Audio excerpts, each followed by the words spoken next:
In a world of endless noise, one sound cuts through. GC Radio Hub. Your world, your sound. Imagine your favorite voices following you everywhere. From your smartphone to your car, your smart TV, even your virtual assistant. GC Radio Hub connects you to a universe of content. Check out our wonderful interviews on Apple Podcasts, Spotify, and iHeartRadio, live music shows and podcasts. All at your fingertips. Android TV, Apple TV, Roku, Fire Stick TV. We're there wherever you are, because the only way to stay connected is to get connected. Download the GC Radio Hub app today and let your world come alive.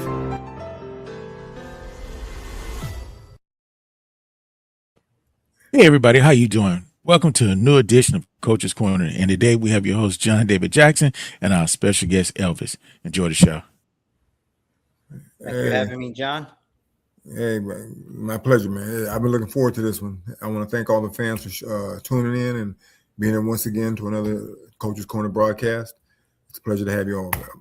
So, Elvis, I just want to ask you, just what got you started involved in boxing? How was your start?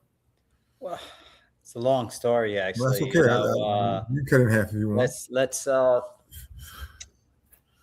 It started actually doing amateur. Yeah.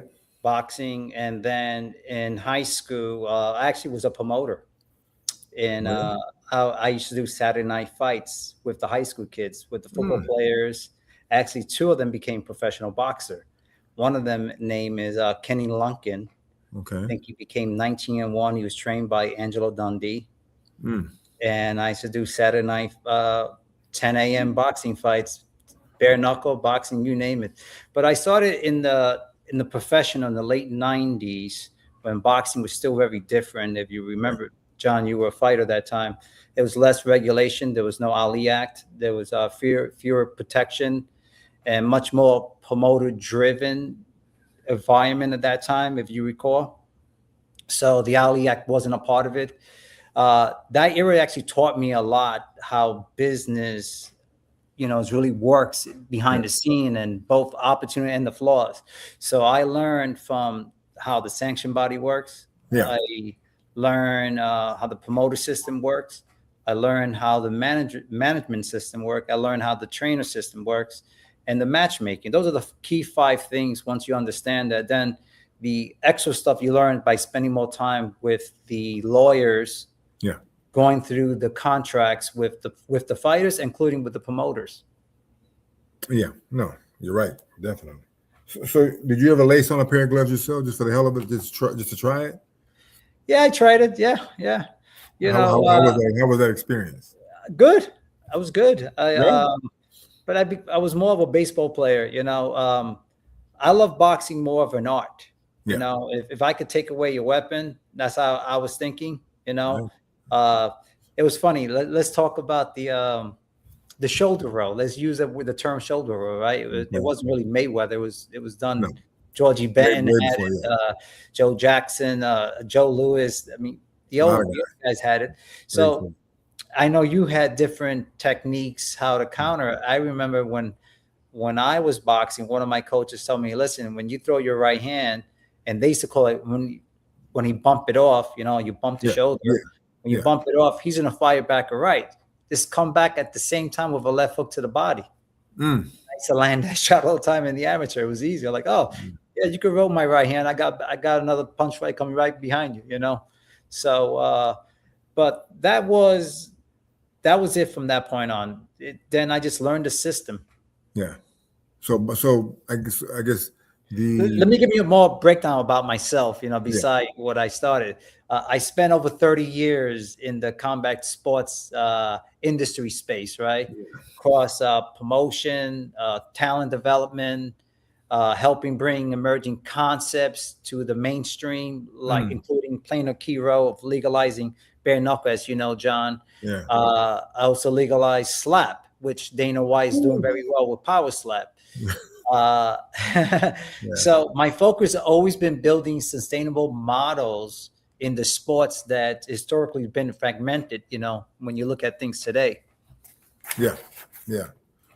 No, I mean, well, first of all, since we're going to jump on this real quick, since you brought up the slapping part, what would possess somebody to want to join a sport where you get slapped? I mean, because listen, these cats get hit with some serious shots, and not only that, also ask if you can tell the people what's a minimum purse for when these guys get slapped.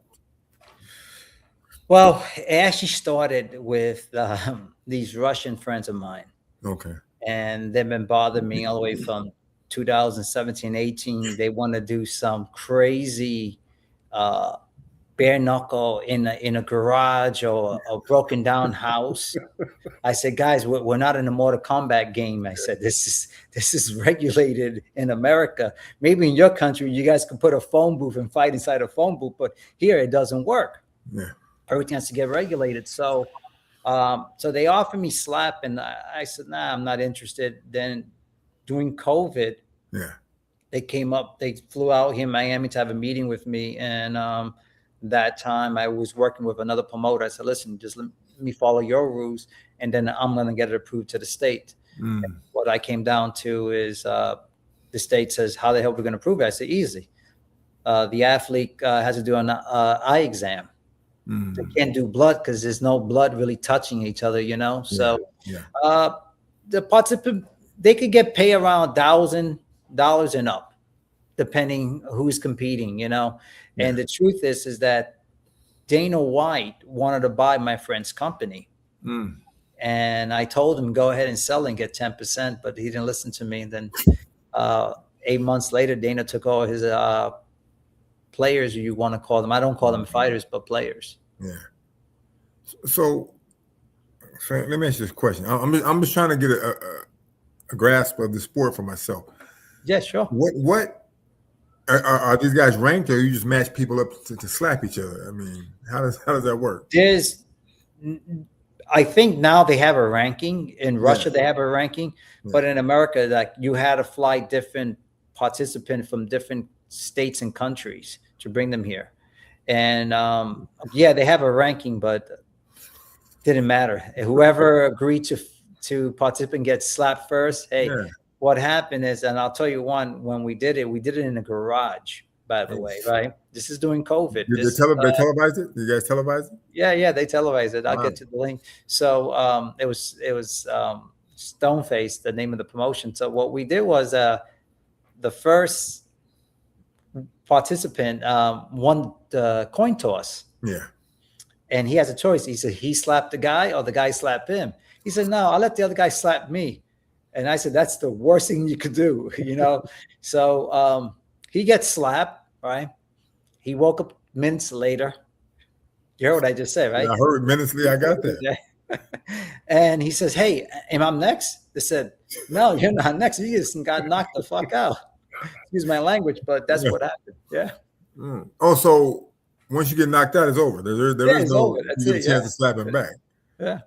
Okay. That's fair. That's once fair. you get knocked out, I mean, he was sleeping. He fell down, like 5 people had to hold him, and they had to, use some smelling salt to wake him up.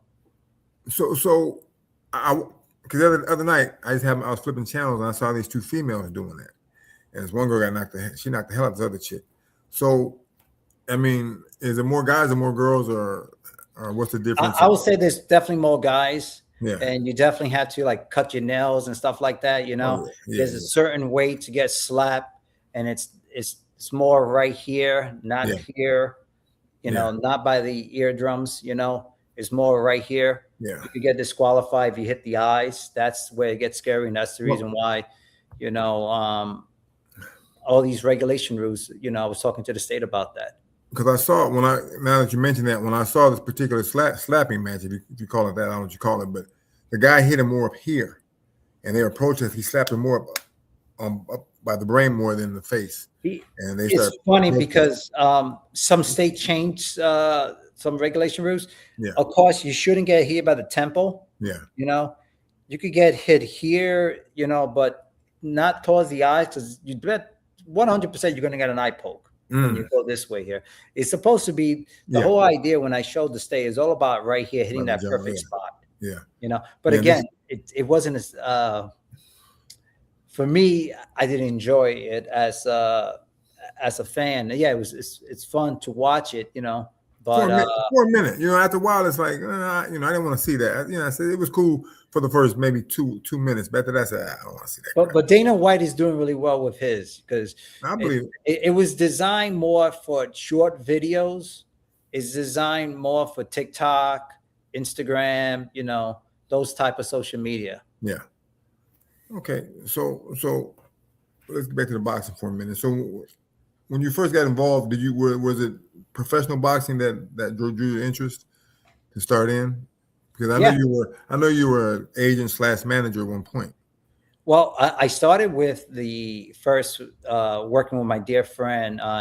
He owned a sanctioned body, and his family goes deep all the way to the Rocky Marciano.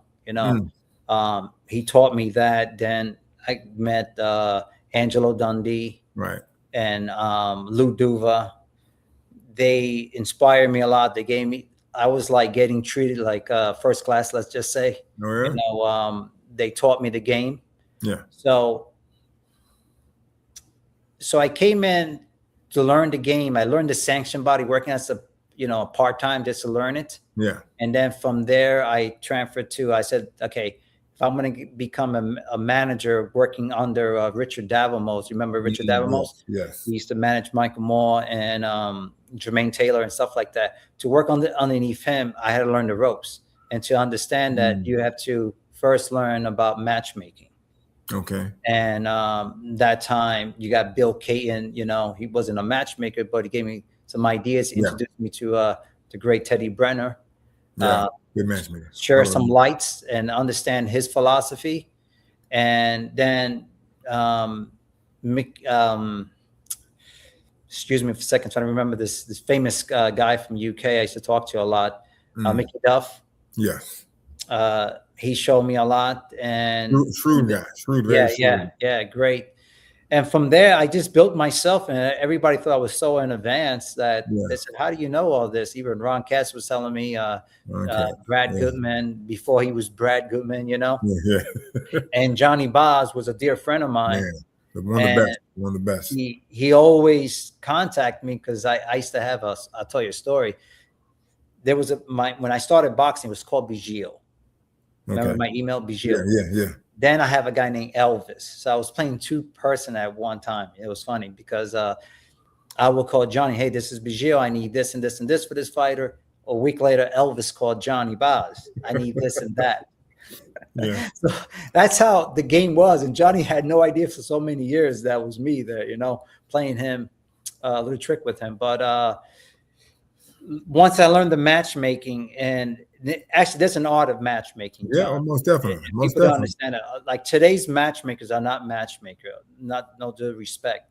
There's a developing stage, which, what I learned from Teddy, which he says Bruce Champler had a great idea. He treated it like a farm system from the Major League Baseball. Right. There's single A, double A, triple A, then the show, right? So it's 4 years. So that's the reason why in contracts, you see in boxing contract, there's a 4-year contract, because it takes a fighter 3 years to at least be a contender and then fight for a world title in his 4th year or his 5th year, right? Right. So there's a whole system how to develop a fighter, you know what I mean? And I call them a boxing illusion. I can build a fighter just an illusion and make everybody feel, hey, this guy's the greatest thing, sliced bread. But at the end of the day, he's just a good fighter, but not a great fighter. Yeah. No, you're right. Definitely. Yeah. So who are some of the major matchmakers? You named a lot of good ones, but who are someone that you dealt with on a personal basis?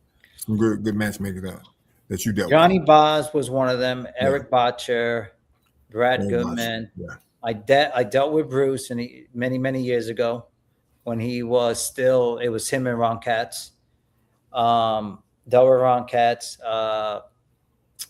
Russell Peltz. Yeah. I still call him one of the greatest matchmaker. Yes. Yeah. Who was it? Mike Avery from Philadelphia. And those were and Don Charger was more of a promoter. I was Don Charger, from California. Yeah. So a lot of the old school guys there that time, you dealt with also Don Mashesky. Okay, so real quick for the fans. So in no particular, we're on that subject.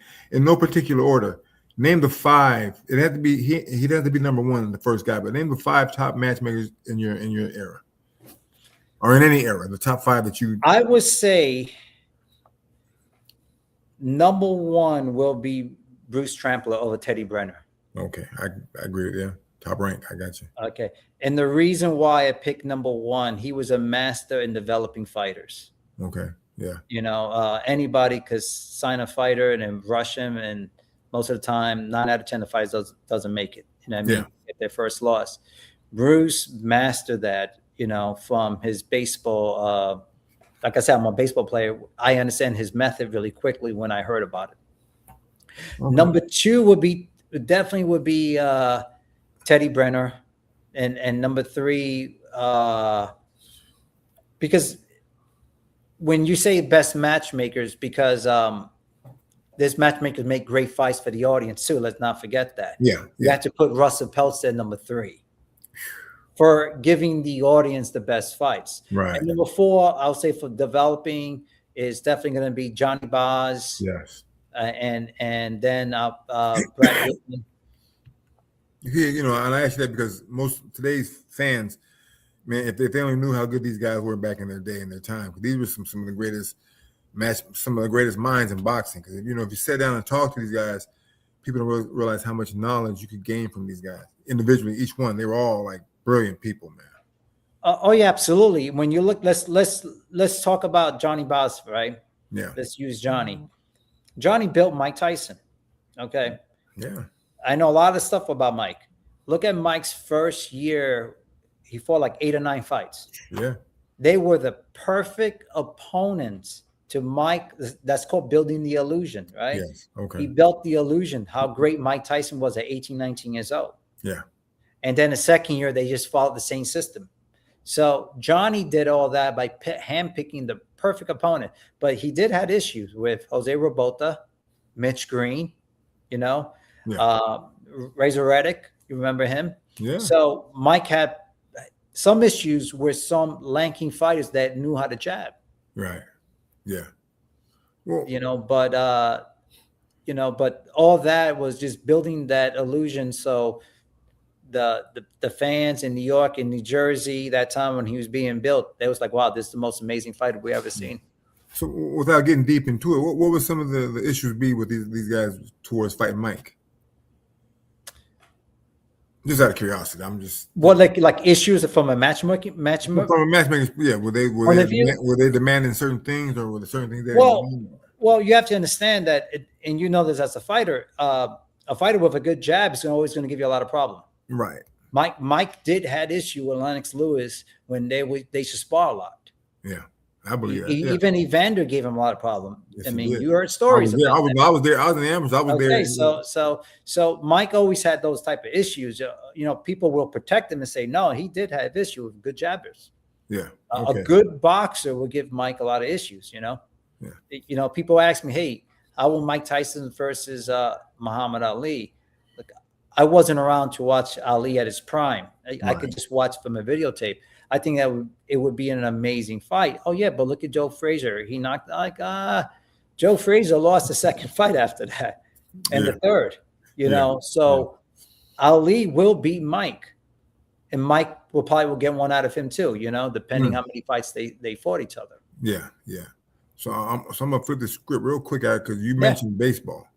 Yeah. Were you little league? What did you play as far as your baseball career? What position? Semi-pro. What position did you play? Shortstop. Oh man, whew. That's a tough position, bro. I ain't gonna lie to you, because you got so many things you gotta watch out for. Because the ball's coming at you quick. It's like I enjoy playing shortstop. I was also a pitcher. Oh yeah. That's what really hurt my career. From baseball, I had a great arm. Okay. And there was a ball player from the Chicago Cubs. They called him Sean. I think it was Dustin. I think it was Sean Dustin. I think that's his name. From a pitching mound, I could throw 90 miles an hour. Ooh. and I only weighed about 130 pounds. So they used to call me, which I wasn't a New York Yankee fan that time, Rod Guidry. Oh yeah. Yeah. So when I was pitching, I never iced my shoulder. So I learned that, after you pitch, you're supposed to ice your shoulder. When you play shortstop, you never ice your shoulder, Right. So that I had a tear in my shoulder, then a tear about my elbow, which is called a Tommy John surgery I needed. I remember that. Yeah, One day a scout told my parents that to sign your son is like signing a car lemon. Oof. Yeah. So, you're all right. You done punch him, man? You should have punched him in his face, man. No, he was right. Yeah, you got an injury. I mean, think about this, John. Will you sign a fighter if you're a manager and he has a torn shoulder? Yeah. You can't. I mean, especially if you know he's gonna be punching a lot. You don't know how he's gonna perform. Yeah. No, at all. No. Not So I don't get mad at him. Okay. So how many? How many? Did you ever box amateurs just for the hell of it, just to get the Yeah, I was young. Yeah. What age did you start? Nine bouts. Okay. New York. It just wasn't for you? Well, put it this way. I believe I defeated the coach. He's a character too. A Supreme Team. He trained Logan Paul. Okay. I'm trying to think. I can't get it right now. Just brain fog. Yeah. Don't worry about it. Yeah. Okay. So boxing. Well, put it this way: there was a matchmaker that I knew was a good boxer too, and that was Joe Chiambo. Oh yeah. There you go. Didn't Joe win the Golden Gloves by chance? I think he did. New York State Golden Gloves. Yeah. Okay. I believe he did. Cool. Yeah. So, what year did you decide that professional boxing would be something that you would really like to?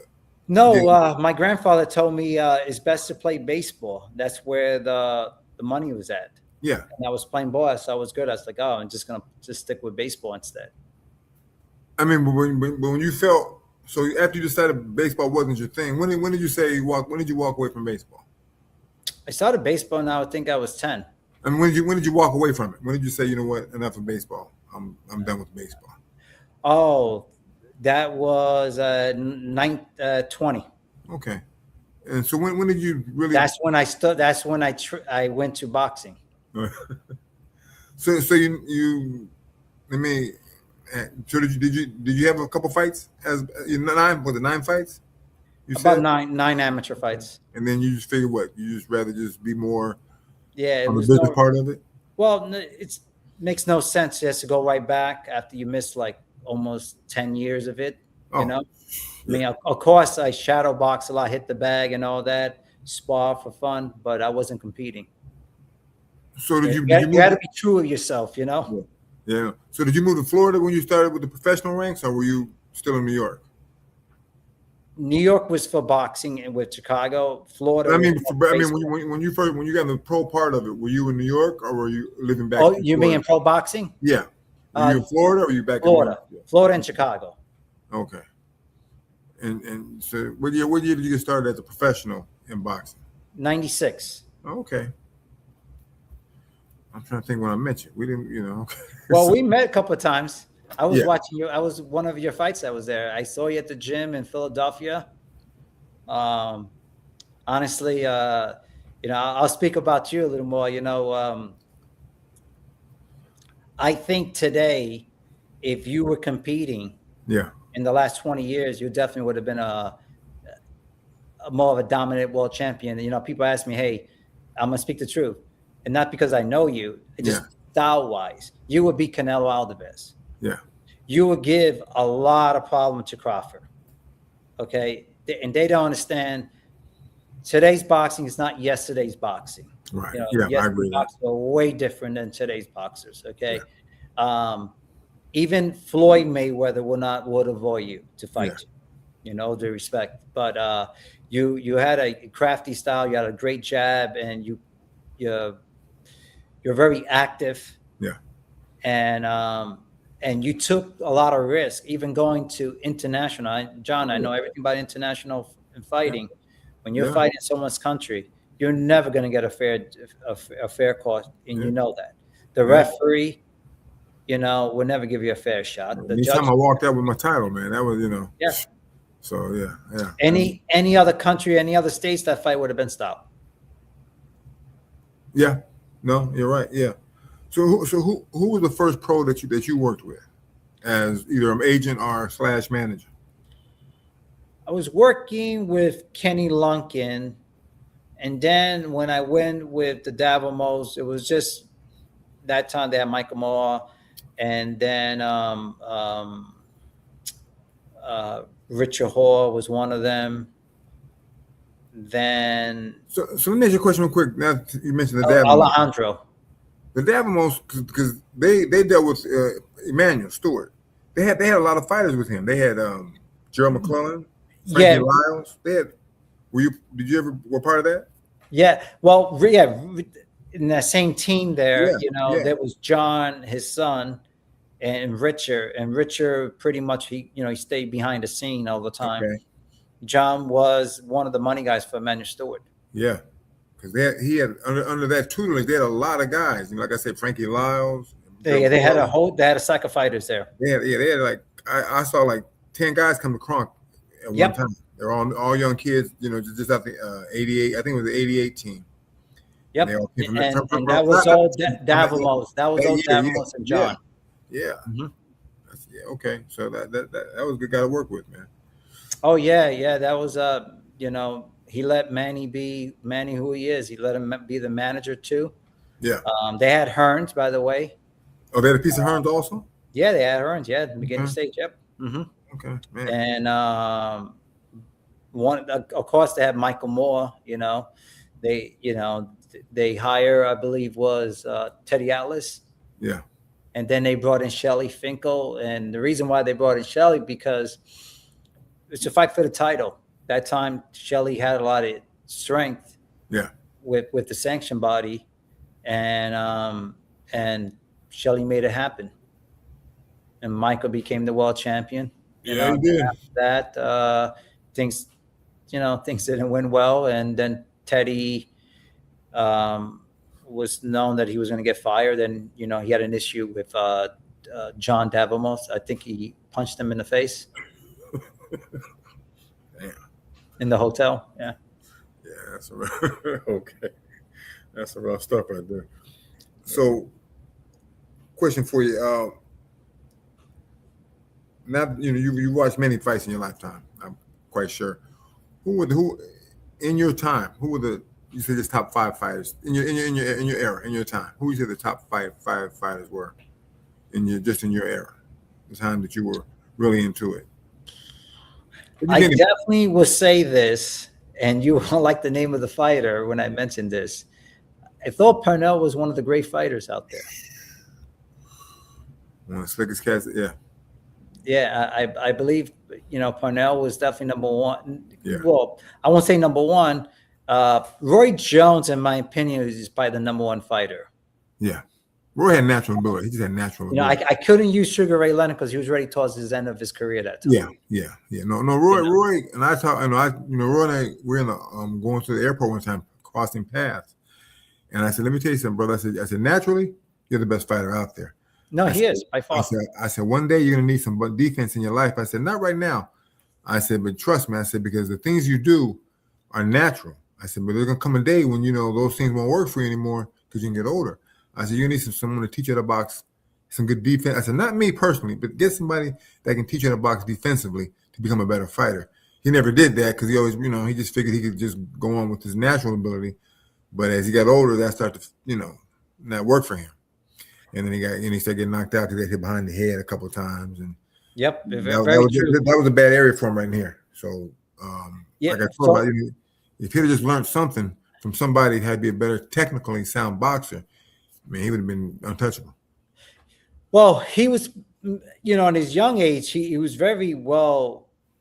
His foundation was strong. Oh yeah, like you said, when he got older, and when he was competing, because he was relying too much of his athleticism and his speed, and you lose all that. I mean, Murkison, I remember he mentioned to me that Roy lost steps. Yeah. So if I had to say boxers, let me just use for in that era. Definitely, you were one of them. Parnell Whitaker, Roy Jones, Bernard Hopkins, James Toney, and I'll use Floyd there too as number 6. Okay, yeah, no, yeah, I appreciate that, brother. I definitely do. So, who would your so who your best or your top 5 fighters of all time? Wow, that's a tough tough one. You know, and the first person you mentioned, he's not number 1. I'm saying, give me 5 guys that you thought were like. I would just say the 5. Wow, all-time great. You definitely got to put there Sugar Ray Robinson. Oh yeah, definitely is number 1. You could put down Archie Moore. I thought Archie was a hell of a great fighter. Yeah, I was a fan of Archie always. You could use definitely. You got to put Ali there. He made a difference in the sport. Roy Jones, and you could add in probably Floyd Mayweather there. Okay, yeah, hey, that's like I said, I just wanted your opinion of it because you've been around the game and you've watched probably thousands of fighters. So. Yeah, well, there's an old saying we said right back in the days in boxing. Fighters that have more of the we call them crab style, let's say. Yeah. The boxers crab style, they're the one have a longevity. Yeah. So those type of fighters have the longevity when you see they have more of a crab style. And guys like you see like Parnell, yourself, and Bernard Hopkins and Floyd Mayweather, they could keep fighting in their 40s. And Archie Moore proved that from just having those type of styles. So Archie, hell of a fight. What made him so? Listen, he fought the best out there. Yes, he did. More than one decade. Different guys. What made him? What made the crabs hit the shell that he had so great? What made this guy? Because he used it well for himself. He didn't get. The trainer trained him was Cole Hiawatha Gray. The trainer actually trained him that. Yeah. He's out of St. Louis and out of Chicago too. He used to go there a lot, in Indiana. That's where it was more like. I'm not a master of that crab style, but it's a combine of also shoulder rolling. Every punch is like a counter move. Yeah. Whatever you throw, there's always a counter move there, and there's a defensive move. And that's what Archie mastered. He just knew he knows how to take away your jab. He knows how to take away your rear hand, your uppercuts, left your hooks. So he was that great. He knows how to read you, knows how to your foot placement, where you're moving here. He knows how to set you on traps until he faced Ali. Well, I'm gonna tell you one of the things that made him great. Here was a guy, I don't know how he did it, but he was able to, he would weigh sometimes in the lower 200s, but he had this diet that he always used to get him. I know all about it. Yep. Yeah. I can't, I'm not gonna lie and tell the people that I heard so much about it. I never really knew what it was, but I said, here was a guy who was able to take that and make it work for him by losing weight the way he did. The old Ray Assel and Panama Lewis actually taught me a lot of this. They used to watch a fight, and when you drink something and they see something coming through there, they know you're cheating. Okay. And Archie would chew the meat. And spit out the meat, but drink the juice. And that's what he did. And the reason why he drinks the juice because he could run it out and sweat it out. Yeah, that was, what? See, now that you mentioned that was sick. In the old school, they used to drink tea.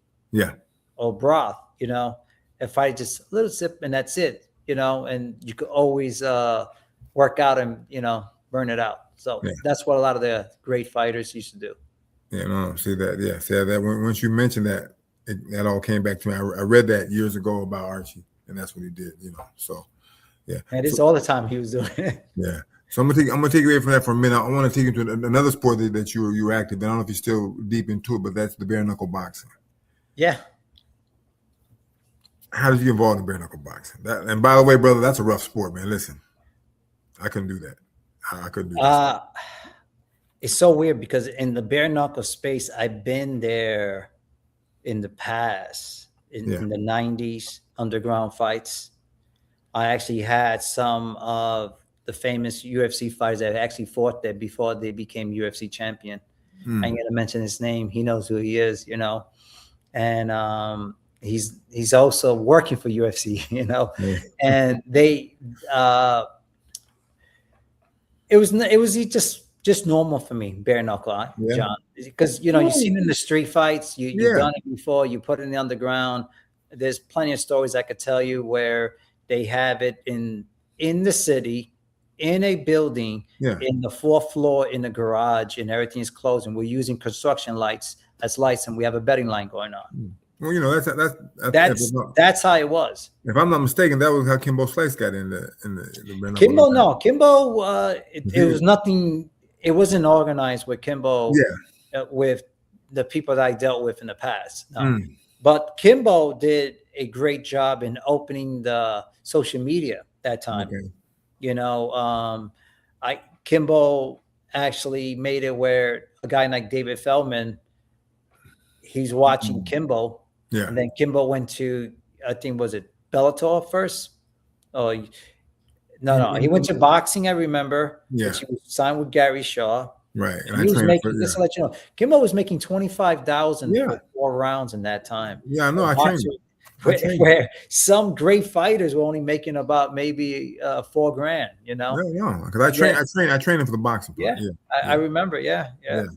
And he was training the American Top Team, and he had a great audience. And then, so how thing came out was back in 2015. Nelson Lopez and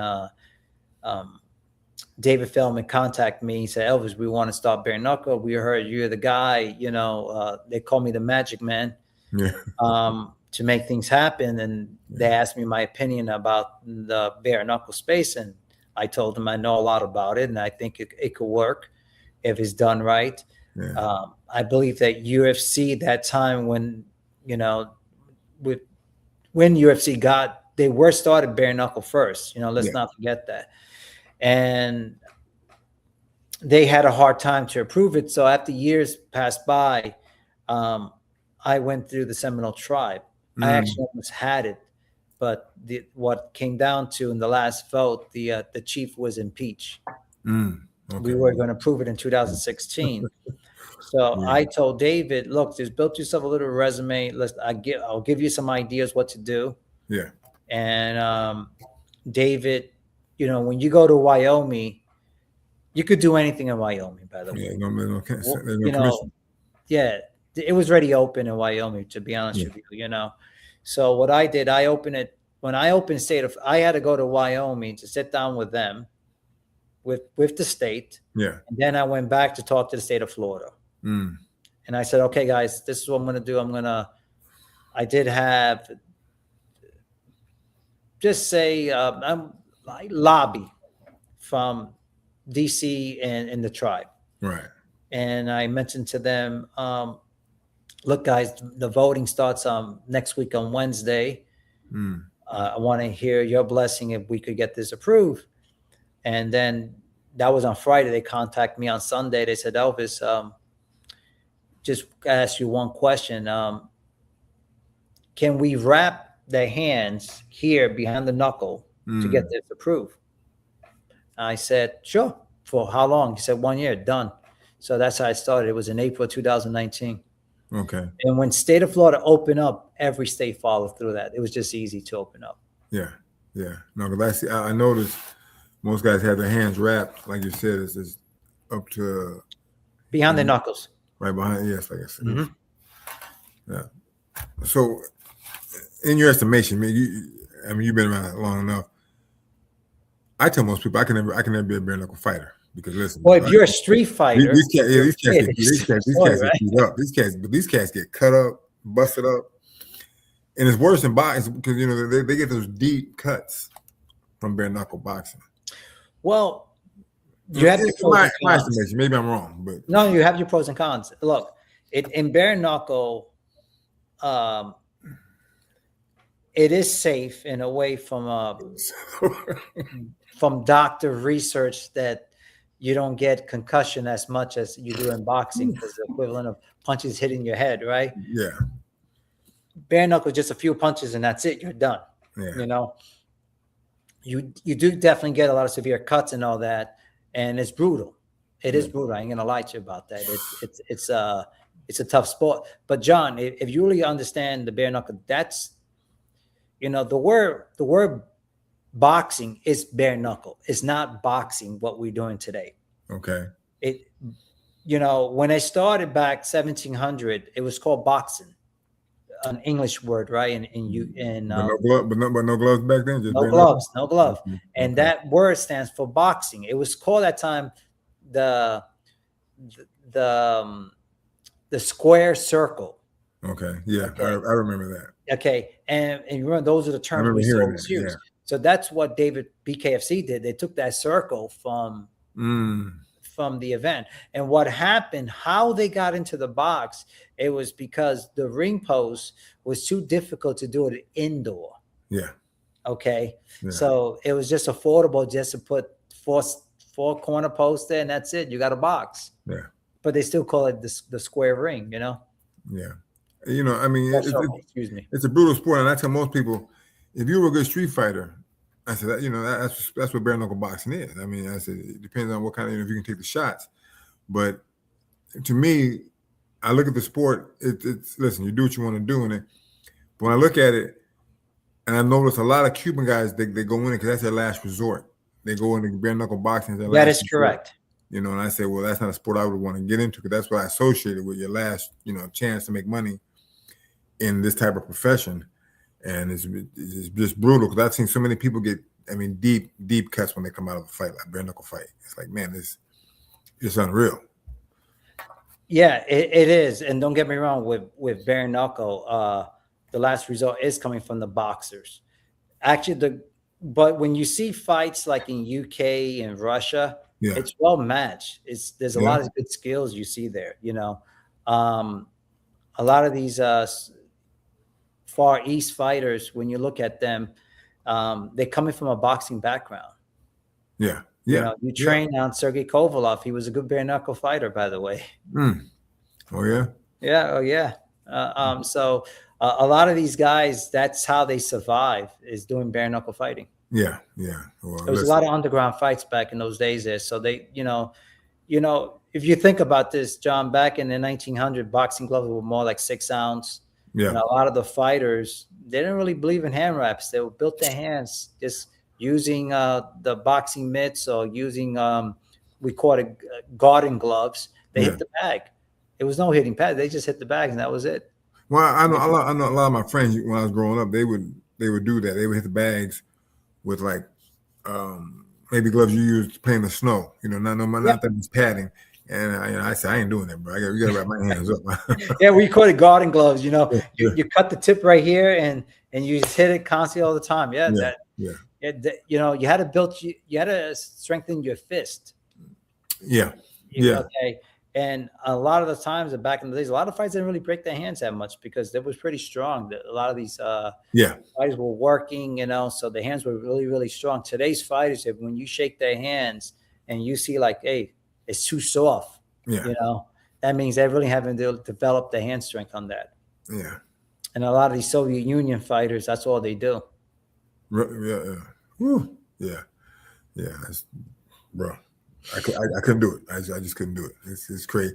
You know, as good as I was as a boxer, I just don't see myself getting hit upside the head with bare knuckles. Unless if I'm in a real fight, I have no problem with that. But if I'm getting paid for it, I have a problem.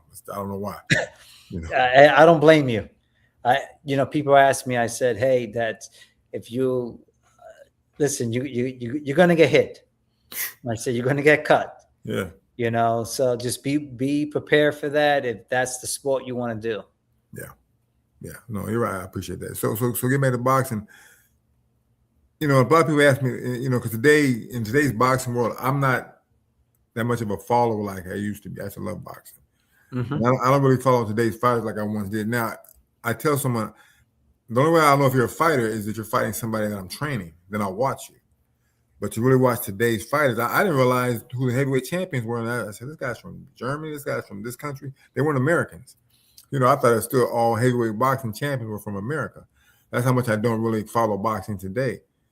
But would you say today's fighters, what's the difference between today's fighters and fighters of, say, of the 70s, 80s? Because that was the 70s were some of the best heavyweight boxing I've ever seen in my life. And these guys, and not just heavyweights, those guys fight each other. They to make sure they were the best, they would fight each other. Today, you know, somewhere in the mid 2000s, guys quit fighting each other. I will go. Yeah, I'll answer that. Look, actually, today's box is more commercial, John. It's not about talent, who's the best. So the truth is, when you look back in the 70s and 80s, those type of fighters, you know, that time where the boxing was growing, you know, that it really comes down to heavyweights. That's the truth. Heavyweights in America, it's what makes boxing in America. Okay. And then you have to look at what shift happened in 2000, right? The Ali Act came aboard, you know. So let me use, for example, Mayweather. You know, Mayweather was a perfect combination of talent, timing, and positioning himself to come during the rise of the hip hop world, right? Yeah. During the hip hop culture, you got social media came out, Facebook coming out that time. Mayweather just understood how to market himself beyond boxing, what a lot of fighters weren't doing in the 70s and 80s and 90s, right? So he just didn't win fights. He was building his own brand. Right. That's what, you know, when people ask me about Mayweather, he was a perfect branding fighter, okay, beside his talent. Right. Okay. And the fighters before the Ali Act, okay, you had fighters like yourself, Roy Jones, Bernard Hopkins, the Mike Tyson, the Lennox Lewis, the Evander Holyfield, and Larry Holmes, Ali, right? So what happens after the Ali Act too? The network, right? In the 70s and 80s and 90s, it was the early HBO started more like in the early 80s, let's say, right? They were really strong HBO. They were more like, let's call it HBO as the league, right? They were the promoter, not the promoters back in the Barbarian Don King, right? And one thing Aaron realized, see, what made Don King, what made Aaron? Heavyweights. Heavyweights always control boxing. Whoever has a heavyweight champion in the world, you control boxing, period. Okay. So when you look at Don King, he was the strength. What made Aaron was he had Ali. Yeah. You know, with Muhammad. They formed a promotion company called Top Rank, right? So that was the generation where you had all the great heavyweights. Then you had Mike Tyson. Then you had the Evander, then the Lennox Lewis, right? Everything shifted with HBO, the network. Right. Okay. And that time in, you had everything changed. You had Showtime, right? Was the same thing. Let's just call it Showtime as a league, right? HBO built their fighters and they made sure their fights fought each other, right? Right. If we would have, people ask me, Elvis, what took Mayweather and Pacquiao 5 years, right? Well, here's the reason. Aaron felt that if Pacquiao beats Mayweather, right, they got 3, 4, 5 more years to enjoy themselves, make more money, right? Mayweather, if he lose, he's done. Right. He's going back to he's taking a loss, right? So what they both decided, if vice versa, if Mayweather wins, same thing with Manny Pacquiao, right? So what they did is they both dragged it. Yeah. They found a way to keep making money. And people ask, like, what did Al Heyman did? Look, I do give credit for Al Heyman. I'll be honest with you. You know, he was a music promoter. Heyman approached boxing differently than a lot of promoters do. They were more lawyers, you know. Right. Yeah. He's coming from a music industry and he treated fighters like an artist. And what do I mean by an artist? Like in the music industry, a lot of the record label, they own 90-10, right? Right. That 90% goes to the record, 10% goes to the talent. Heyman was very intelligent and says, you know what? I'm going to pay my artists the highest, either 70, 80, or 90. And I'm going to keep less money, but I'm going to gain more clients that way. Yeah. That's what made Al very strong in the music industry. So what he's focusing, what Al did, he focused on brand control, as you know, right, and long-term positioning himself. And his relationship, from that point on, he gained experience from the boxing by hiring Gary Shaw's son, Jared Shaw, as one of his consultants, and he had Johnny Bonds as his consultant. Okay. So when Al came aboard in the 2000, he had his first fighter was I just had a brain fog. And was it the welterweight kid? Yeah, the 147 yeah, from Atlanta. Yeah, from Atlanta. Got killed. The kid got killed. Yep, he passed away. Yeah. That was his first fighter. I can't think of his name right now. It will pop up. Sad about that, but that was his first fight. And after that, he built fighters, trying to grab Floyd Mayweather as a consultant, as an advisor.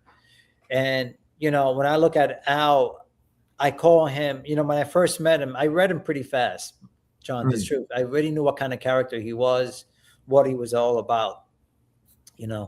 Definitely he wanted to be in control, dominant. You could see it right through him, what he wanted. He was a smart man when you look at it this way. When I mean smart, like everybody's smart.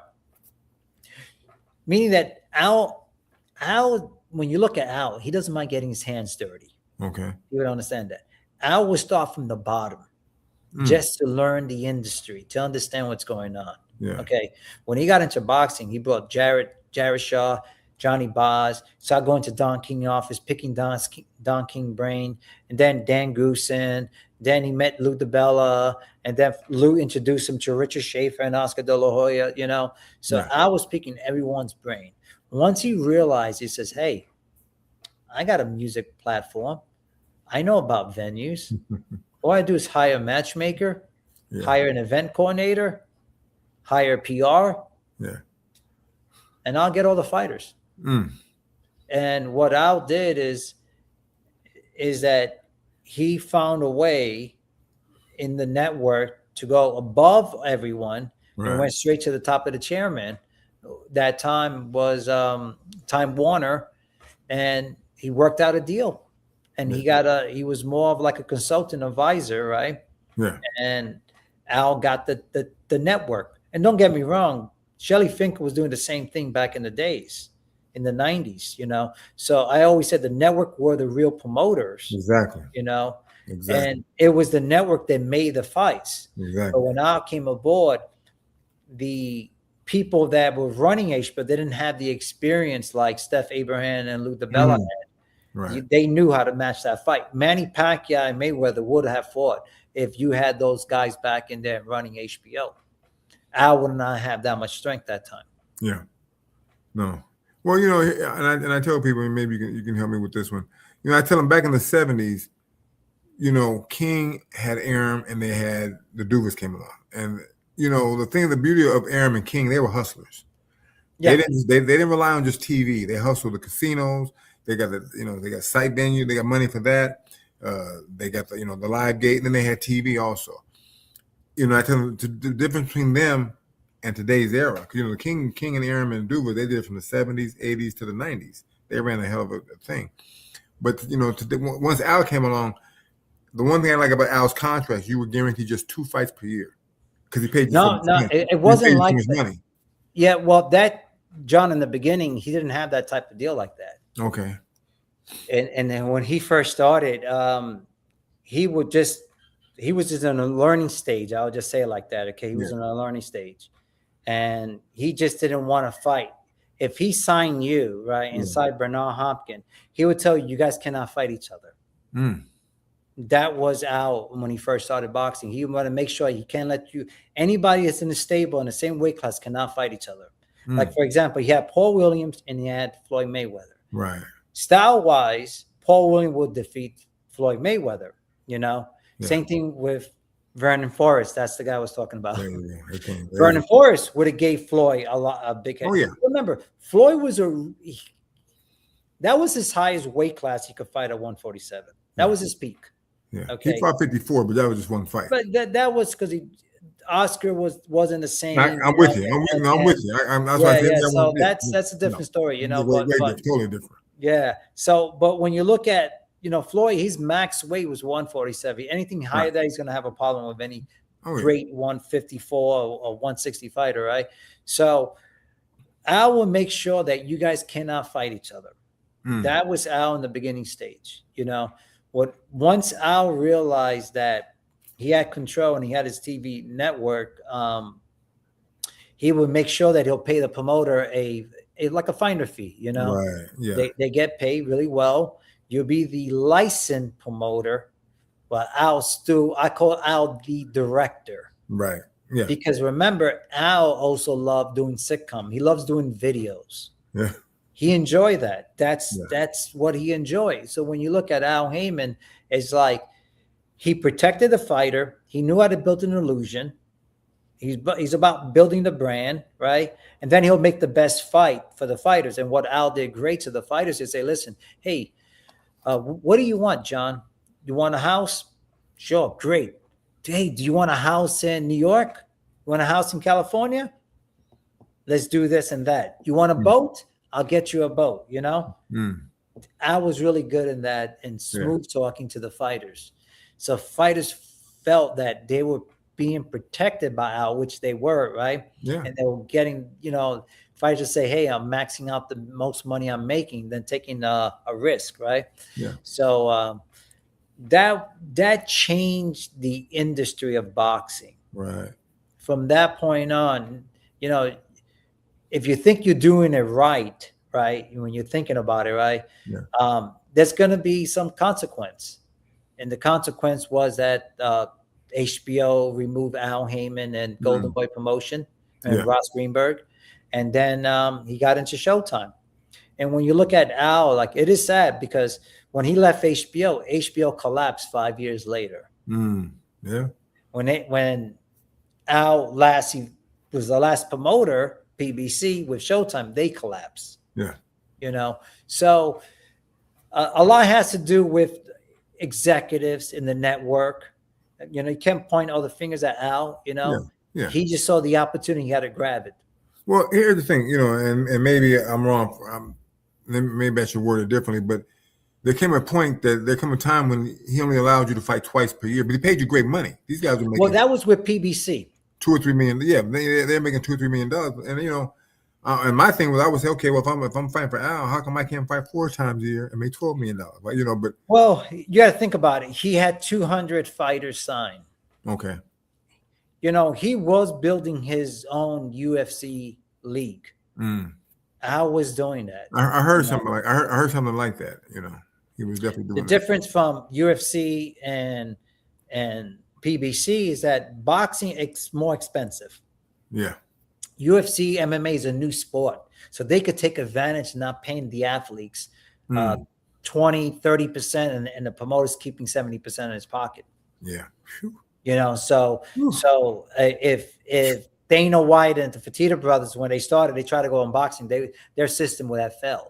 Right. Okay. You know, so when you look at Al, he was trying to create a league, and the best thing he could do is just have every fight twice a year.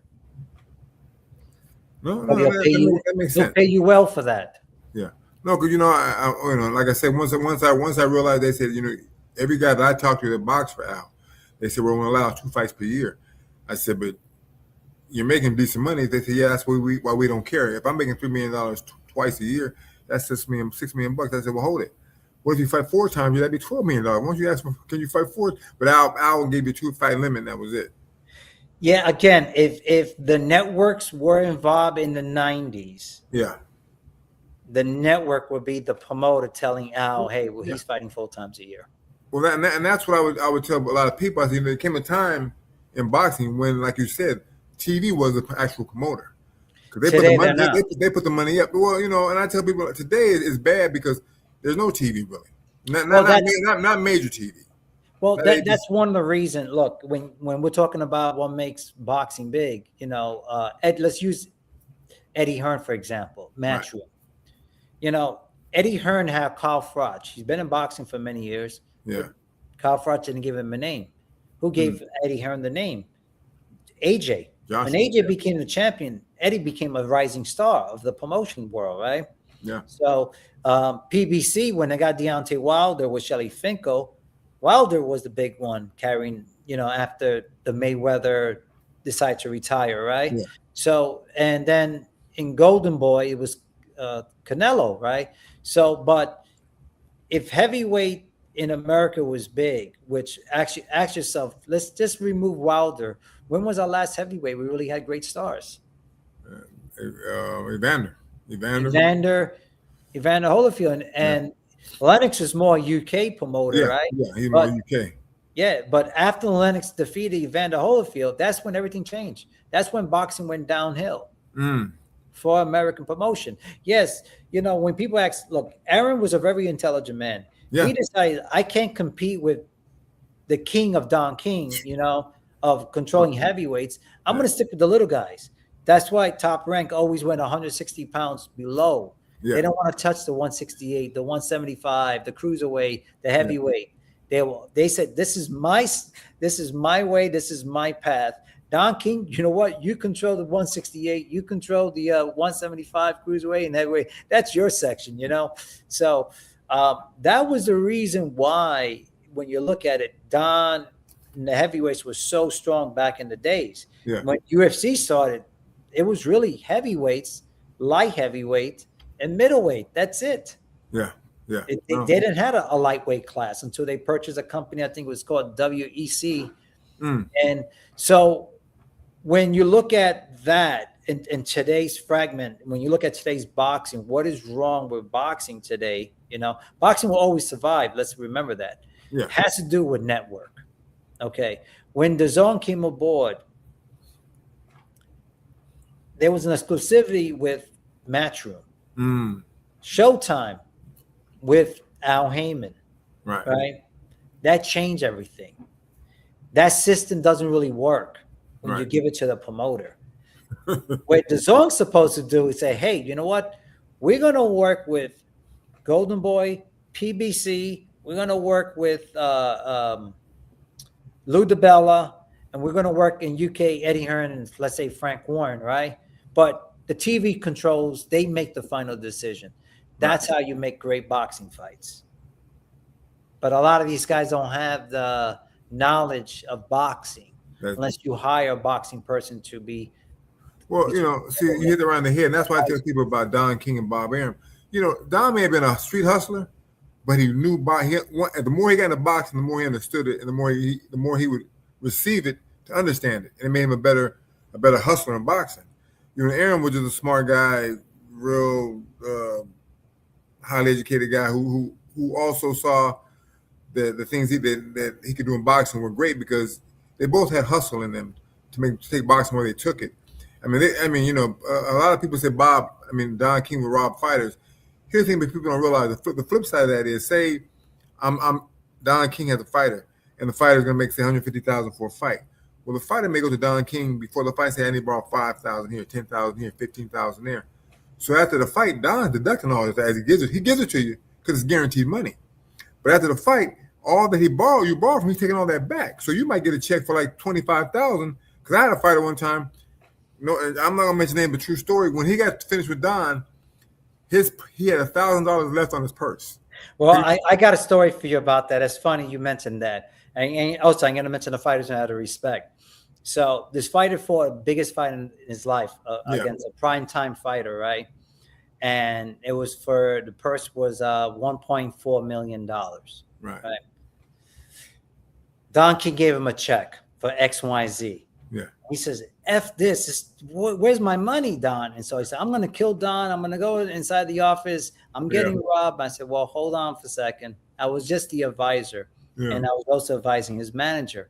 Yeah. I said, before we do that, let's speak to our lawyer and let's just meet with Don King. Let's not threaten Don at all. Yeah. We got to know why he got paid.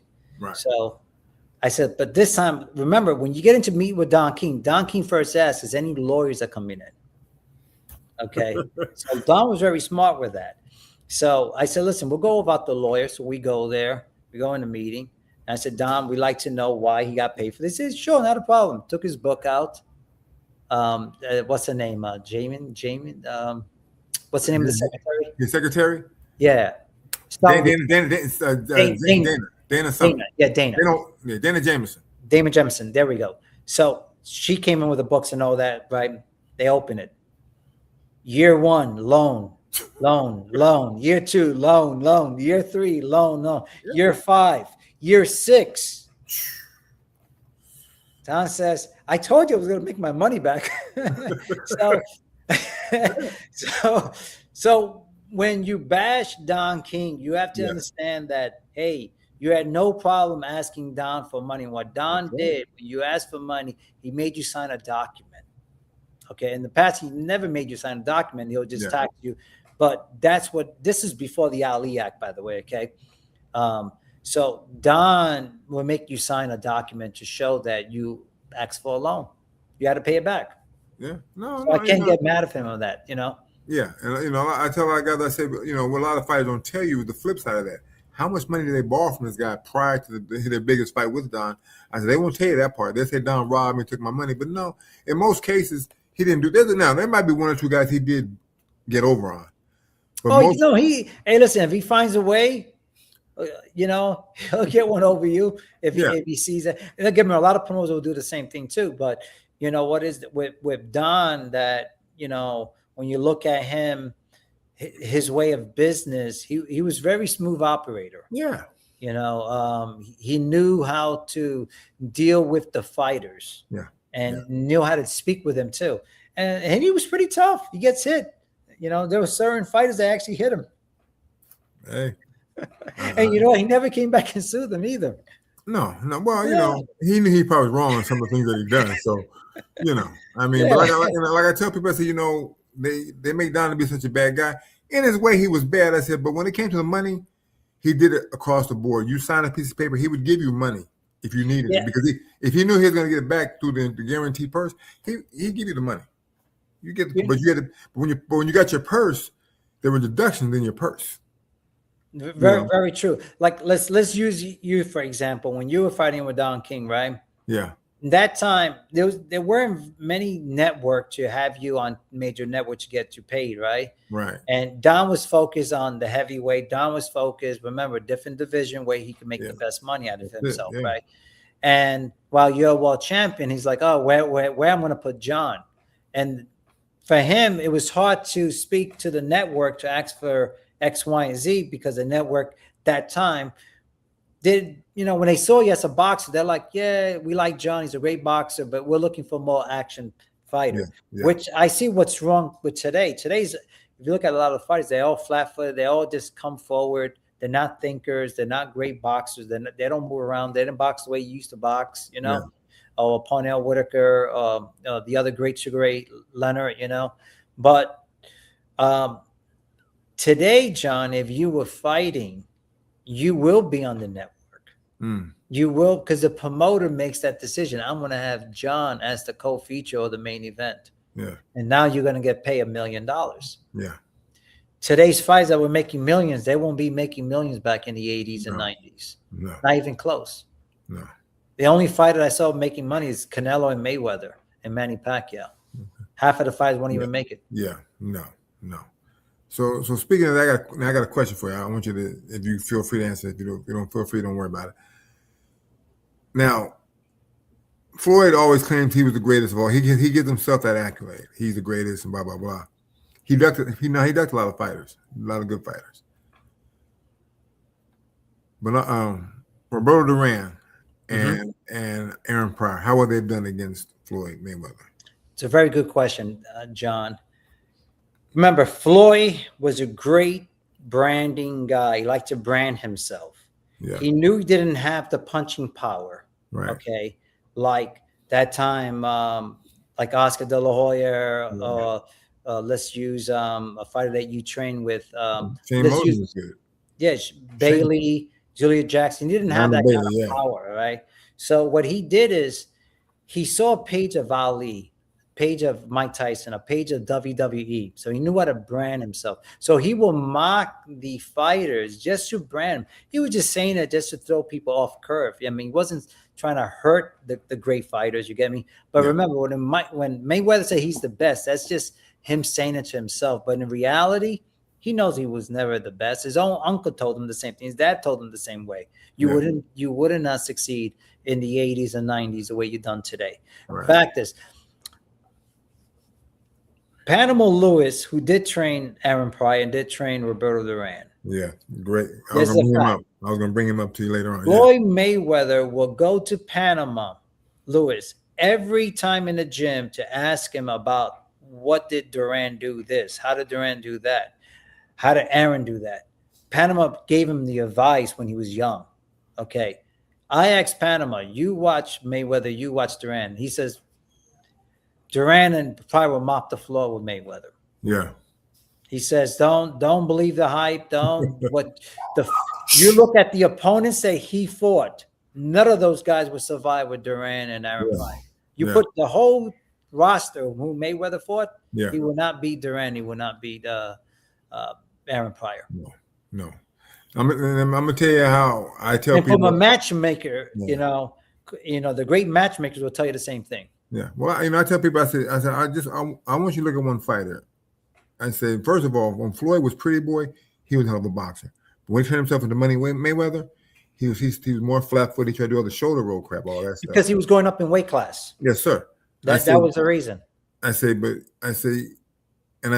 Leonard said it the best, because Ray Leonard said, look what you did to your daddy. I've done the same thing to you. He beat the hell out of him. And John, the truth is, the style that Mayweather had, right? And we seen that in the 70s and 80s. There was nothing new. Those fighters knew how to fight. They know how to beat that style very easy. Yeah. Okay.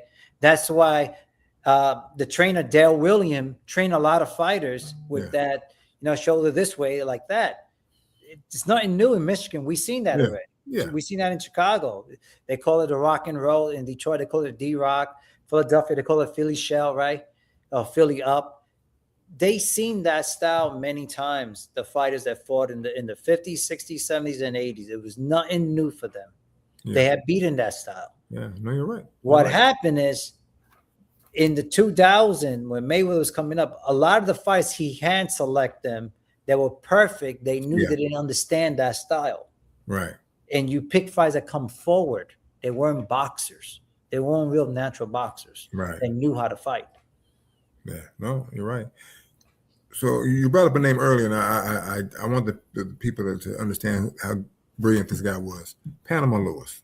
Listen, to me, he was a hell of a mind in boxing. This cat was, he was ahead of his time. Just how brilliant was Panama Lewis to you? I was his advisor back in 98, 99, you asked me, Yeah. And he was, how can I say this? Let's use Roy Jones, for example. Okay. He was just another level with a lot of the trainers I've seen. Yeah. And there was a reason why Ray Arcel and Freddie Brown wanted him. He saw things quick. Let me just give you the story with Roberto Duran and Sugar Ray Leonard. And I finally told Sugar Ray Leonard the story. What, the first fight or the second? The first fight. Okay. So 3 weeks before the fight, Ray Arcel, who's very well-knowledge trainer, right? Yeah. Been around the game. He lost a lot of fights with Sugar Ray Robinson and Joe Louis, But he says, we're going to lose this fight. And he sat down Freddie Brown, Panama Lewis, and the amateur coach. Right. I believe his name was Jose. And he said, guys, we need to find a way how we're going to win this fight. Panama, who knows a lot of people, heard a story that Ray Leonard was sparring, and one of the sparring partner was looking at Ray's woman up and down. Yeah. That pissed off Ray. Ray Leonard beat the crap out of that sparring partner. So the guy was hyping up how tough and mean Ray Leonard is. Yeah. And Panama goes, thank you. You gave me a sign that I know what to do now. that's what was so good of Panama Lewis. He see things that people didn't hear, listen to, right? So what he did, he told Ray Assel and Freddie Brown, both of them are Jewish people. They said, we can't do that. We can't. What do you mean? Well, the only way to do that, we have to play reverse psychology. We have to say something that is going to be nasty. They didn't want to do it. And the way Panama mentioned to me, he says, okay, it looks like it's my job. So he mentioned to Duran what to do. And if you watch the fight, okay, just watch the first round, you see Duran doing a signal with his hands. Yeah. He is torturing Ray about his woman. He told him doing the weigh-in. Yeah. And then he told him doing the first round when it started. So Ray fought Duran's fight. Yeah, he was mad. Yeah, he was like, he was mad. He came at him. And I remember that. And Duran just kept doing it. I mean, he was putting some nasty words he was saying about his woman. Okay, I remember that. And Ray, he just lost his game plan, and he lost. Yeah, and he realized weeks later, damn, why did I fought this way? My game plan was different. What's the box? And it took him years after I told him. He said, I never got the chance to talk to Ray Assel, Freddie Brown. Duran never really explained to me. He said, but he said, never got the chance to talk to Panama Lewis, Yeah. And when I told him the story, he goes, oh, wow, I knew it. I was right, he says. That's how great Panama Lewis was. He had an eye that he could see a fighter and he could tell you about this fighter. And he knew how to push the fighter. And he just wasn't a motivated speaker, He just knew about the fighter, the style. He'll push your button, see if you have it or not. Yeah. He'll check first, how smart are you? Do you have a heart? And do you have the balls? Yeah. Those are the three things he'll check on a fighter really fast. Yeah. And he says, okay, this is what we got to do to beat this fighter. He always tells me, to beat Mayweather, I don't got the fighters today, he says. I need a great boxer that knows how to counter, knows how to punch hard, and knows how to put more pressure on him, he says. I'm going to tell you something with that one. I was training Shane Mosley, and the wife, for whatever reason, she got mad because Shane, I know why. Shane wouldn't come to camp with, she wouldn't allow Shane to come to camp with me to Louisiana, to New Orleans to train Bernard. Now, they had the same promoter. They're both a Golden Boy. Yeah. But she would not allow him to come to leave California without her being there. And there was a reason why she wouldn't do that. If it wasn't because of him, it was because she was afraid what she was doing. And I said, man, you can beat Floyd, but you can't beat him the way you think you're going to beat him. If he had to fight Floyd and kept hitting him in his arms, just not worry about the head. You're not going to hit Floyd in his head, not right away. See, old school trainers. If he'd have beat him down, that's how they think. They don't always think about hitting the chin. If you'd have hit him in the shoulders and his hips and his elbow, or all up, you would have broken him down in about 4 or 5 rounds. Absolutely, and that's what Panama always mentioned to me in the past, that you never punch the chin, you always aim to the throat. He says, yeah. He say aim in the chest, aim in the heart. He says that's the reason why they've been taught that way. Hit the arms, hit the biceps, grab the arms and hit it behind. When the referee's not looking, you hit him on the side there. Another thing Panama used to always talk about: grab the fighter when the referee's not looking. Lift your body up and put your whole entire weight where it becomes dead weight. Yeah, and you do it every round. The fighter's had his back is injured. So again, like I said, Panama was really he was a little off. Don't get me wrong, John. But that was his personality. That was his character. Yeah. But he could see a fighter and he'd say, that fight is going to be great. That fight is going to be good. He told me about you. You're going to be a great trainer. He mentioned same thing about Andre Ward's trainer too. He says, he says, I see things, what he was doing, not from a corner way, but from the way he was breaking down Andre Ward. Sometimes he says a fighter makes a trainer, right?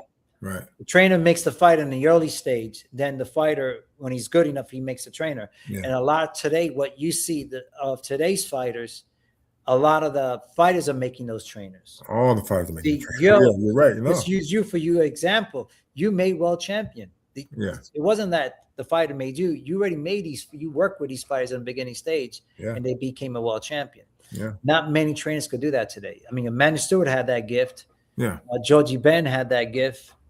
You know, Luther Burgess had that gift. Bill Miller had that gift. Yeah. You know, so it's not the same like it used to be. No. So now that you mentioned that, not being what it used to be, what advice would you give today's young fighters that come up in boxing? What kind of advice would you give them? That's a tough one, to be honest with you, because you have to look at today's boxing landscape. Yeah. The key is where you're at now and where can you be in 2 to 3 years. Yeah. And a lot of fighters, there's not one good advice, is depending what kind of fighter you have. But let's say we have a Olympian champion, right? Well, depends what region he's coming from. If he's coming from India, you can make a lot of money because he has an audience there, right? If the fighter's coming from, let's say, Uzbekistan, right? Right. You're not going to get the great deal. Yeah. No. One, he's a foreigner. Yeah. He doesn't speak English that well. Remember, it's commercial branding this year. This type of boxing, the year we're in the boxing stage. You got to brand the fighter. So depending what type of fighter, this is the reason why Jake Paul is out there. Jake Paul and Logan Paul never would have been in boxing if we were in the 90s or the early 2000s. That's so it never would have happened. Trust me, it never happened.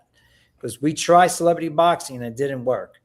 And he came in the perfect timing when boxing was down.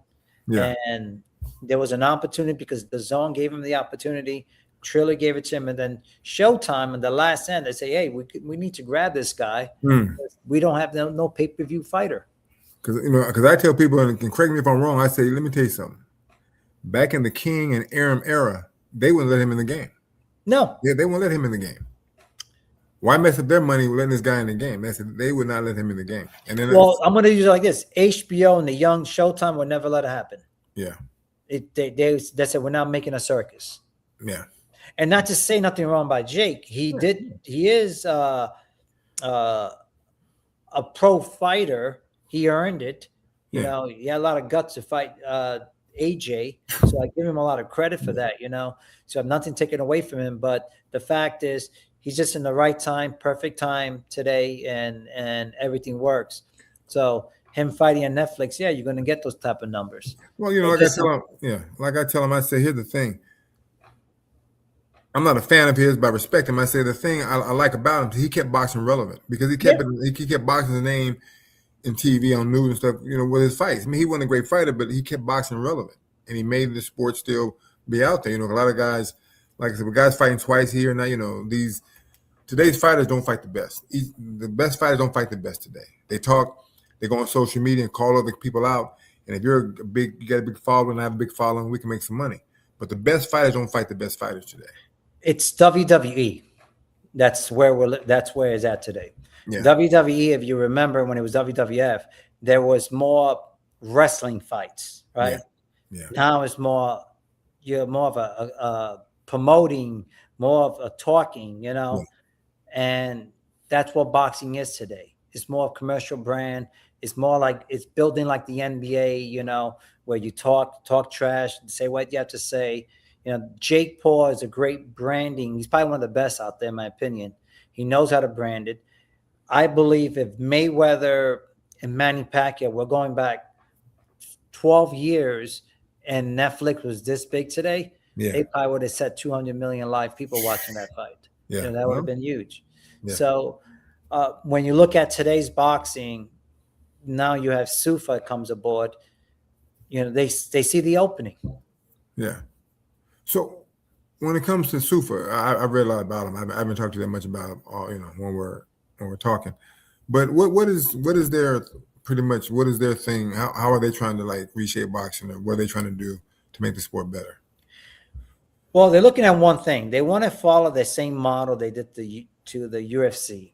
Okay. Their thing is corporate structure, pay the fighter, let's say, in the boxing world, the elites fighters usually make what, 90 to 10, right? On the per split to the promoter, sometimes 70-30. Right. They're the opposite. What they're doing is they trying to form their own belt. Okay. Like the UFC. They're trying to remove the sanction body, which, they have their reasons. Nothing against that. The sanction body hasn't been fair for the last over 20 years, let's say, more than that. More than that.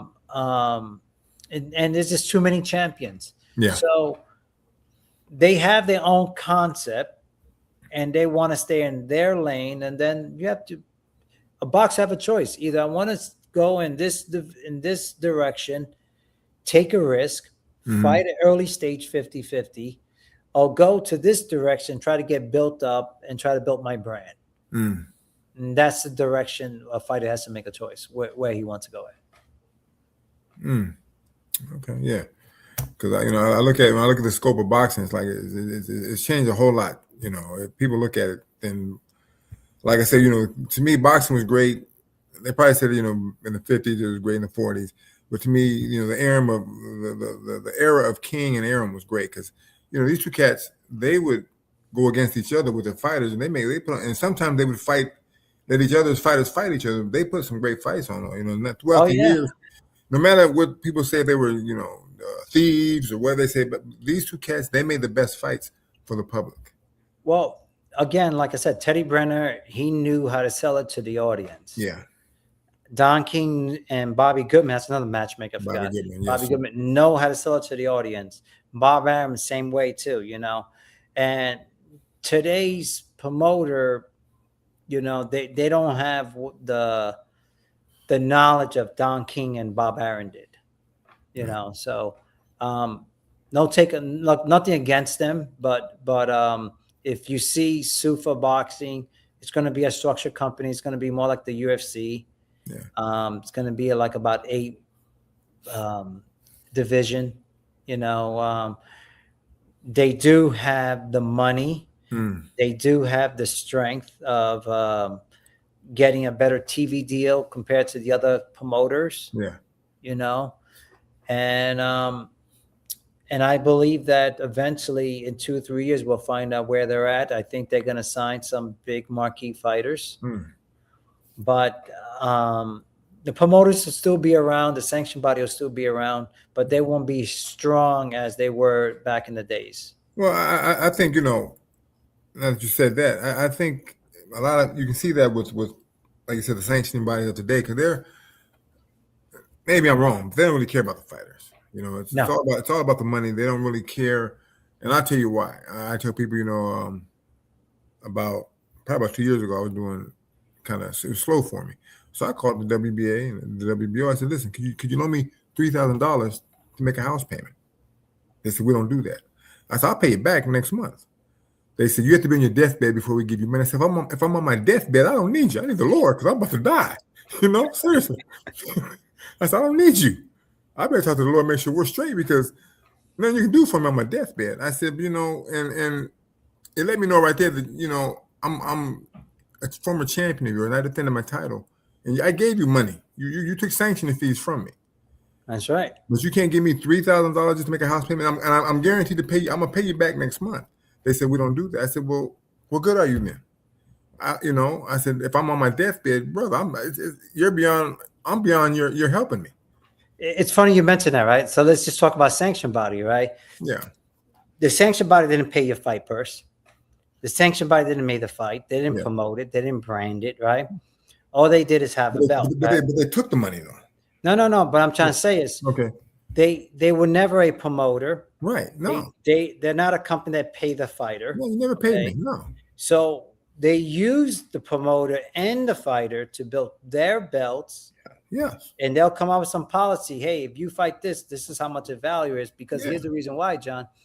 If you got 20 people there bidding for your belt, they put a high price. And that's the value of the belt. Yeah. But if you only have 2 or 3 people, you don't. There's no. Maybe the bid would be really low. Right. Your value would be low. Yeah. So that's the reason why you sue for boxing. It says, hey, we're going to have our own belt. Yeah. And I mean, don't get me wrong. You still have your pros and cons because they're always going to pick the champion. They're always going to pick their number one. Right. We don't know how their ranking is going to be yet. You know, right now, if you look at let's use sue for boxing for that 147, right? Right. You put Conor Benn number one. What has he done lately?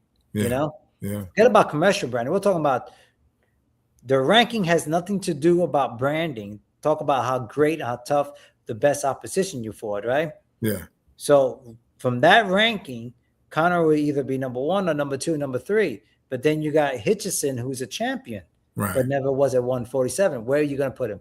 Yeah. Then you have my gold medalist, my 147 fighter, who was a world champion in 2021 and hasn't been active. So he's either there in the top 5, let's say, right? But so far, they didn't come out with a ranking yet to see where the fighter's at that division. So my problem with that is that I could always pick who I want to be number one. If I like this guy, he's a big commercial branding. He's going to be our number one fighter. Okay. Fighting for the belt. Yeah. You know, where the other fighter is probably the most talented fighter, but we're not going to move his ranking up there. We don't know yet, but we'll find out soon. So I think it's Sufa. So Sufa. Are they, years ago, in order for you to get a fight for the title, you had to work your way up through the ranks. Yeah, absolutely. So is that what Sufa's going to do, or are they going to not be so much like that? Don't know yet. Time will tell. We will know very soon.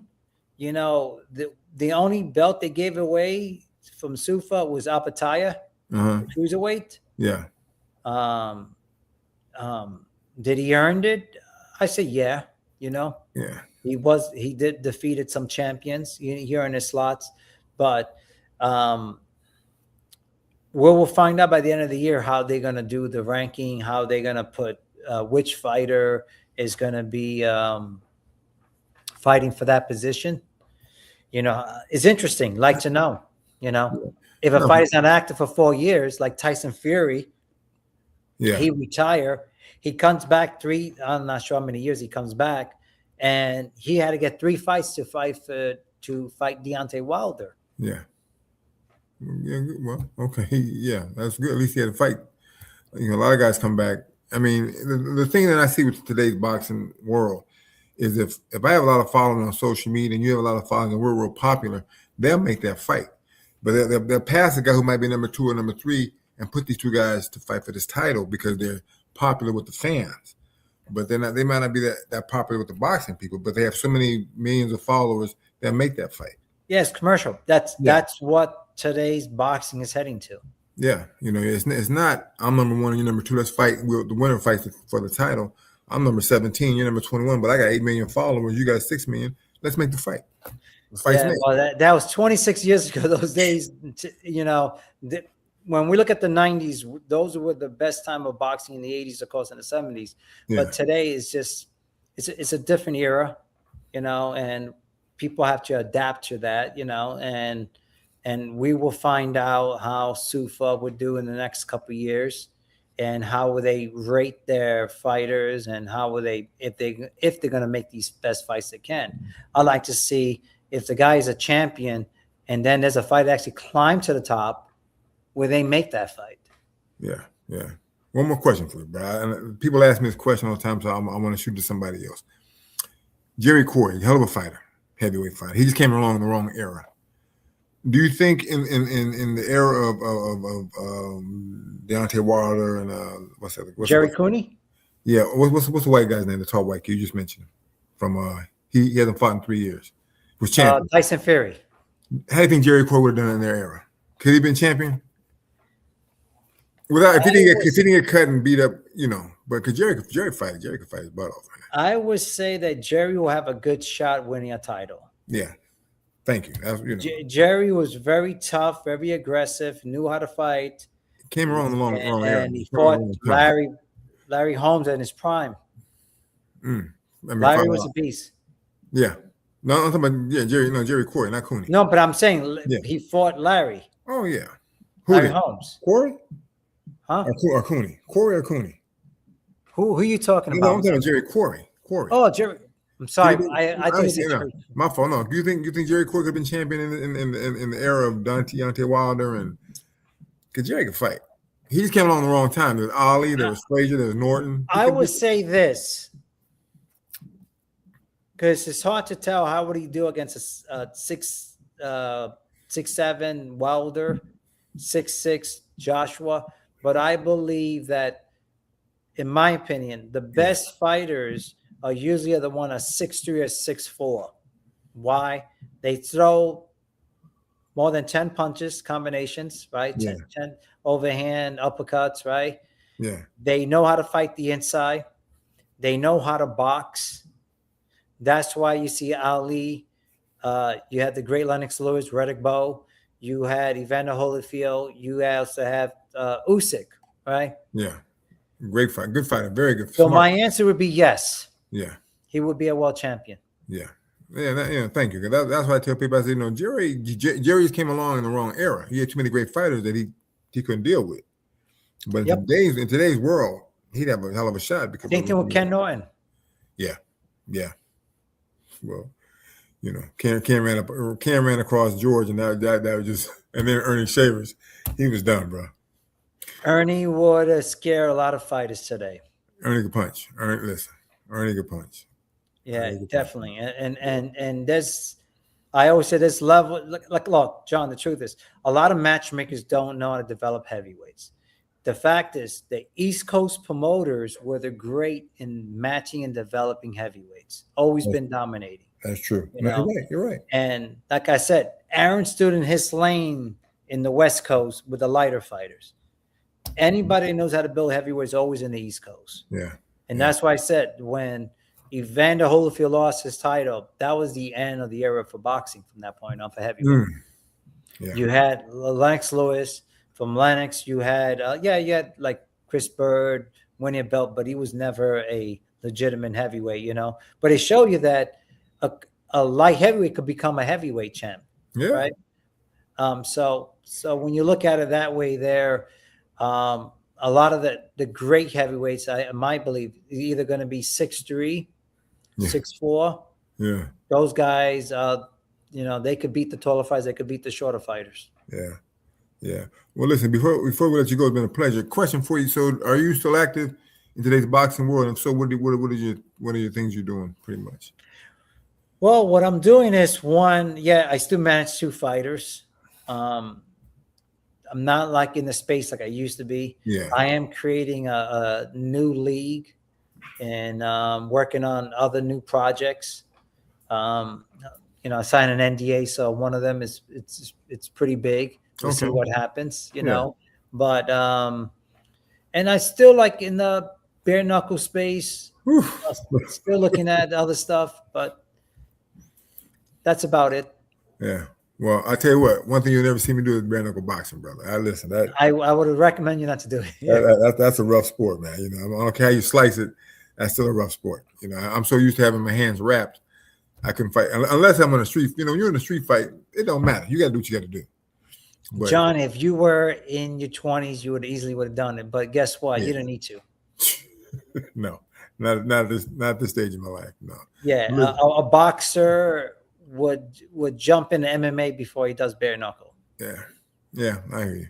Well, before we go, brother, is there any social media thing that you platform you have that you'd like to give out or anything like that? If not, I actually, John, I've never been big on social media. I mean, I don't even carry social media on my phone. Yeah. But my Instagram, I believe, is Elvis_C_boxing. I believe so. I don't even know. Well, I would tell people, that you're a good man in boxing to know because listen, you have knowledge about boxing that's amazing. So that's someone that I tell people to talk to because you know the game, you know the sport. So, and I appreciate you giving me the time. Thank you. Yeah, definitely, man. And, I'm gonna do a show in the future, but it's gonna have 3 or 4 or 5 people on, and we're gonna talk about the state of boxing as opposed to the 90s compared to today. And I want you to be on that panel with me. Oh, sure, not a problem. Appreciate it, brother. Exciting. Thank you. Remember, thank you for having me. Thank you, John, for your time. I appreciate it. My pleasure, brother. Good talking to you. I'll see you soon. Take care of yourself. Okay, take care, brother. You too. Bye-bye. Bye-bye. I called in sick to work for a radio station's birthday party. Before you judge me, hear me out. GC Radio Hub is turning 2, and they're not just any radio station. They connect the real world with gaming worlds like OpenSims, IMVU, 5M, Second Life, and GTA, to just name a few.